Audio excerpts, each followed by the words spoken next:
ఆధునిక కాలంలో అనేక మంది ఎదుర్కొంటున్న ప్రధానమైన సమస్య మానసిక అశాంతి, ఒత్తిడి.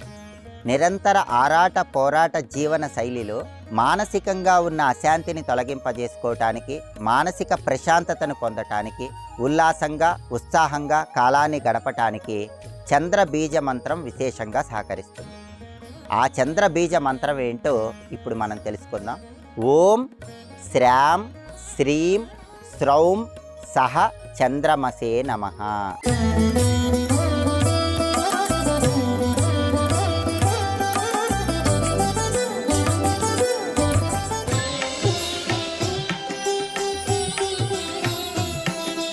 ఈ చంద్ర బీజ మంత్రం వెనుక ఉన్నటువంటి పౌరాణిక నేపథ్యాన్ని మనం పరిశీలిస్తే, దేవతలు దానవులు క్షీరసాగర మథనం చేసేటప్పుడు, అంటే పాల సముద్రాన్ని చిలుకుతున్నప్పుడు, ఆ పాల సముద్రం నుంచి కామధేనువు, కల్పవృక్షము, ఐరావతము వీటన్నిటితో పాటుగా నవగ్రహాలలో చంద్రుడు కూడా ఆవిర్భవించాడని పౌరాణిక గ్రంథాలు తెలియజేస్తున్నాయి.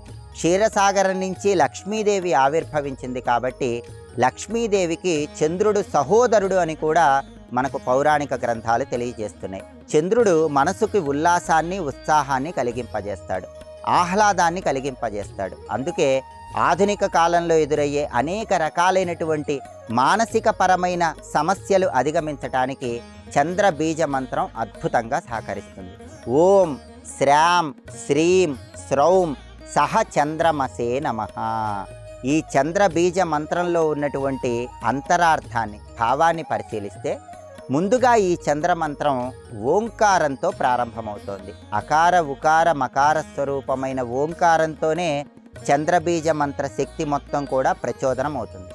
ఆ తర్వాత శ్రామ్ అనే బీజాక్షరము చంద్రుడిలో ఉన్నటువంటి చల్లదనాన్ని తెలియజేస్తుంది, మానసిక అశాంతిని తొలగింపజేస్తుంది. మానసిక అశాంతి, మానసిక అస్థిరత్వాన్ని తొలగింపజేసి భావోద్వేగాలు నియంత్రణలో ఉంచే శక్తిని శ్రామ్ అనేటటువంటి బీజాక్షరం కలిగింపజేస్తుంది. ఆ తర్వాత శ్రీం అనే బీజాక్షరము లక్ష్మీ బీజము. ఇది సమస్త ఐశ్వర్యాలను కలిగింపజేస్తుంది. ఆ తర్వాత శ్రౌం అనే బీజాక్షరము మనోధైర్యాన్ని, ఆత్మవిశ్వాసాన్ని కలిగింపజేస్తుంది.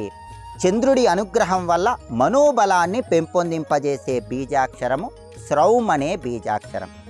ఆ తర్వాత సహ అనే బీజాక్షరము చంద్రుడిలో ఉన్నటువంటి దైవీక శక్తిని సంపూర్ణంగా ప్రచోదనం చేస్తుంది. చంద్రమసే అంటే అర్థం ఏంటంటే చంద్రదేవుడికి అని అర్థం.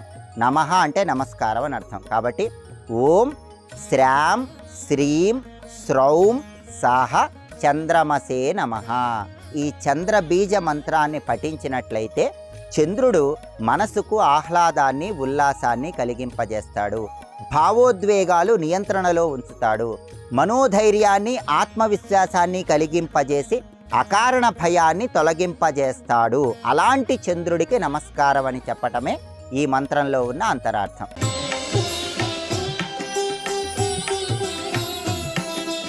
ఈ మంత్రాన్ని పౌర్ణమి తిథి రోజు జపిస్తే విశేషమైన శుభ ఫలితాలు చేకూరతాయి. అలాగే ప్రతి సోమవారము కూడా రాత్రి సమయంలో ఈ మంత్రాన్ని పఠించడం ద్వారా కూడా చంద్రుడి సంపూర్ణమైన అనుగ్రహానికి సులభంగా పాత్రలు కావచ్చు. అయితే ఈ చంద్రబీజ మంత్రానికి సంబంధించి ఒక అపోహ ఉంది. ఆ అపోహ ఏంటంటే, చంద్రగ్రహణం ఉన్న సమయంలో ఈ మంత్రాన్ని పఠించరాదనే అపోహ చాలామందిలో ఉంది. అది కేవలం అపోహ మాత్రమే. చంద్రగ్రహణం ఉన్న సమయంలో ఈ మంత్రాన్ని జపించినట్లయితే ఫలితం అనేది కొన్ని వేల రెట్లు లభిస్తుందని మంత్రశాస్త్రం మనకు తెలియజేస్తోంది.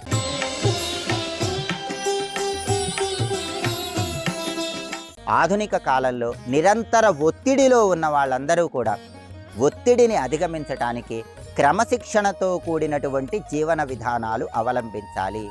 ఆరోగ్యకరమైనటువంటి జీవన శైలిని ఏర్పాటు చేసుకోవాలి. వేళకు ఆహారం స్వీకరించటం, సరైన సమయానికి నిద్రించటం, ప్రశాంతంగా ధ్యానము లాంటివి చేసుకోవటం, ఇలాంటివి చేస్తూ చంద్రబీజ మంత్రాన్ని పఠించినట్లయితే చంద్రుడిలో ఉన్నటువంటి ఆ శక్తి మొత్తం కూడా మనలో ఆత్మవిశ్వాసాన్ని పెంపొందింపజేస్తుంది, భావోద్వేగాల నియంత్రణను కలిగింపజేస్తుంది. అందుకే ఓం శ్రాం శ్రీం శ్రౌం సహ చంద్రమసే నమః అనే ఈ అద్భుతమైన మంత్రము మానసిక ప్రశాంతతను కలిగింపజేయటానికి మహర్షులు మనకు అందించారు.